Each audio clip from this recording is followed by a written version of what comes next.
Magandang araw mga kaibigan. Bigyan natin ng reaction, opinion itong post ni I Am Ormoc. Sabi niya dito, list of congressmen who voted no to impeachment of VP Sara. So kilalanin natin ito, pasalamatan kung nasa inyong mga distrito, suportahan ninyo. Number 1, Bohol Representative Maria Vanessa Aumentado. I don't know how is she related to yung naging governor ng Bohol na magaling. Maalala ko, Governor Aumentado ito, siya yung nakapagpatahimik ng Bohol dahil ang Bohol noon, daming NPA. Nung siya ang naging governor, naging tahimik ang Bohol. So, anak ba niya ito? I don't know. Salute ako dito kay Congresswoman Aumentado. Number 2, General Santos City Representative Sherlyn Banyas Nograles. Kamag-anak ba siya ng mga Nograles sa Davao? Wow, galing, no? Yan, as expected. Number 3, Cavite Representative Francisco Barzaga. 4, Agusan del Norte Representative Dale Corvera. Malala ko nung last year, itong si Congressman Corvera, he also voted no sa impeachment ni VP Sara. Hindi siya pumirma. So very consistent siya. May napanood akong video niya ngayon. Sabi niya, I consulted my constituents and many of them said no. That's why I just follow the voice of my constituents. Dapat ganito sana lahat ang mga kongresista nakikinig sa kanilang mga nasasakupan. 5, Davao Oriental Nelson Dayang Hirang. Expected dahil Davao Next, Cebu City Representative Raquel Marguelte Del Mar. Very consistent ito. Yung mga naunang hindi rin siya pumapabor sa mga ginagawa ng administrasyon ito laban sa mga Duterte. Matanda rin ito, Del Mar. Expected, PPP Party List Representative Harold Duterte. Kalimutan ko ang meaning ng PPP. Apo ata ito ni Tatay Digong. Next, Davao City Representative Omar Duterte, Davao City Representative Paulo Duterte, Cebu Representative Karen Hope Garcia. Uy! Himala! Kamag-anak ba ito ni ex-governor Gwen Garcia? He said no. Wow! Next, Laguna Representative Ramil Hernandez. Next, Batangas Representative Leandro Ligarda Libeste. 13, South Cotabato Representative Isidro Lumayag. Next, SSS GSAS Party List Rolando Macasait. Sagip Party List Representative Paulo Marcoleta. Expected ito. Wow, Southern Leyte Representative Mercado. DH Representative Robert Nazal.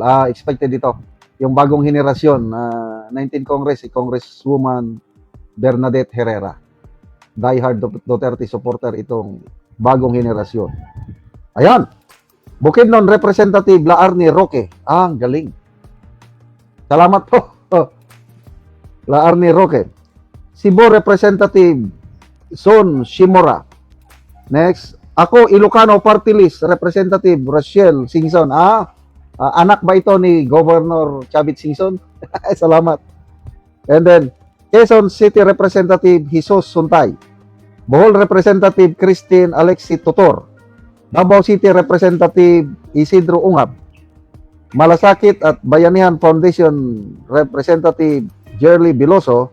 And Nueva Ecija Representative Julius Cesar Vergara. So yan po, 25 sila lahat. I think 255 or 257 ang bumoto ng yes, siyam ang abstention.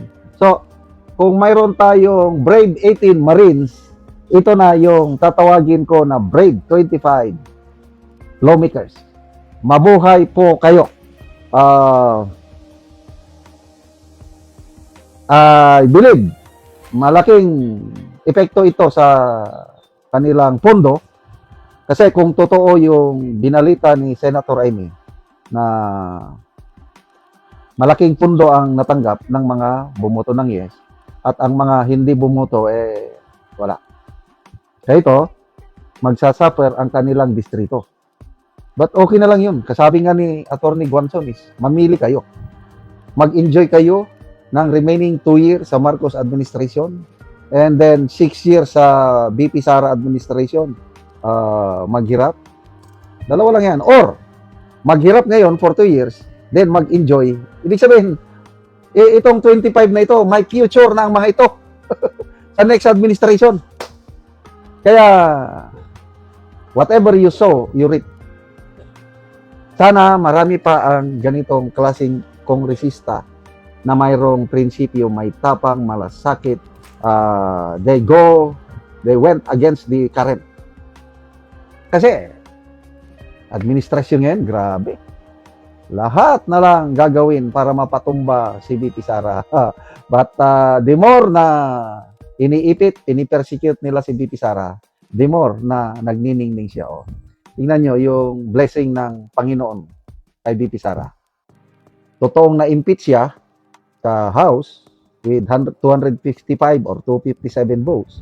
On the same day, nagbago ang Senate leadership na ang nakaupo ngayon sa Senate leadership ay mga senador na mga pro-Duterte.